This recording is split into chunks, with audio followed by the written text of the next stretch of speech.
Welcome to CyberScoop TV. I'm Wyatt Cash, and we're here today at the Andrew Mellon Auditorium at CyberTalks, and I'm with Brett Hansen, VP of Data Security Solutions with Dell EMC. Welcome to the program. Thank you. Glad to be here. So first I'd like to ask, this has been kind of the year of hallmark hacks, Equifax, SEC, and so my first question has to do with what can organizations really do to change and adapt to this new threat environment? Well, I mean, is this the year of hallmark hacks, or the year before that, or the year before that, or the year before that, right? This has been ongoing for quite a few years, and I think first and foremost, we have to give companies and organizations a break that they are making changes. You're seeing investments in cybersecurity, you're seeing greater focus.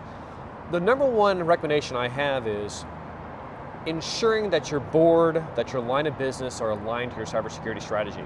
Too much time is cybersecurity in its own little box, it's sequestered away, and we bring it out every now and then to take a look at it, versus embracing the fact that cybersecurity has to be part of your business strategy. And the two cannot be separated and ignored and then brought forward only when you have a hack.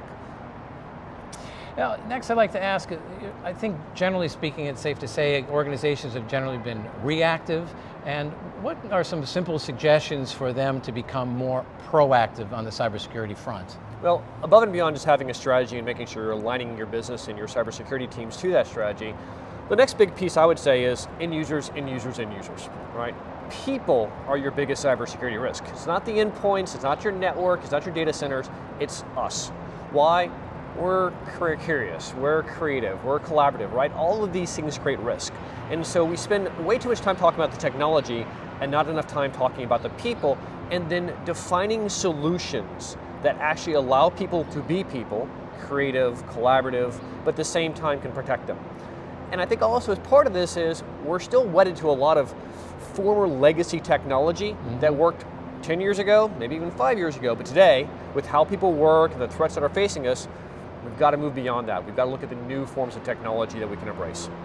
Let me ask next about the workforce issue, government in particular, but I think the commercial market as well. We're all struggling to find the right cybersecurity talent. What are some of your thoughts on how we can scale up the ability to recruit and supply the need for cybersecurity work? Well, it's not going to be a quick answer, right? It takes time to get the training, get the background, and get the experience. But I'd go back to my first answer, right? Cybersecurity is still trying to put in a box. It's still the people wearing the black shirts that don't shower enough and wear flip-flops, right? We need to embrace cybersecurity as a profession and embrace as a modern profession, right? Bring in a larger element. Business professional, IT professionals, bringing them all together for cybersecurity. The other element that has to be considered, how do we get more women into that workforce? You go to any of these major conferences, it feels like a frat party in many ways, all gentlemen, right? So how do we broaden our scope? But I think it's by beginning to say, cybersecurity is not just a bunch of techie geeks that play a lot of gaming software.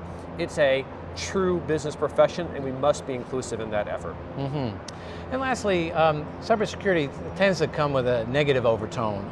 What are some of the positive things about the cybersecurity market in general, and maybe some of the bright spots that you see? Well, I mean, I did call this out earlier, which is you're seeing some new technology come into the marketplace that really can move the ball forward in terms of preventing attacks and addresses the big challenge of the end users. So two I'd call out is machine-based learning for stopping malware attacks, and the second is data-centric security, being able to protect data regardless of where it goes and whatever state it's in. If we can look towards those technologies and get away from using legacy approaches, again like AVAM and data loss prevention, we can put ourselves in a much better protective stance, even with this evolving workforce and evolving threat nature. Well, terrific. Well, Brett Hansen, thank you so much for joining us today. Really appreciate some of your insights with us today. Thank you. Great.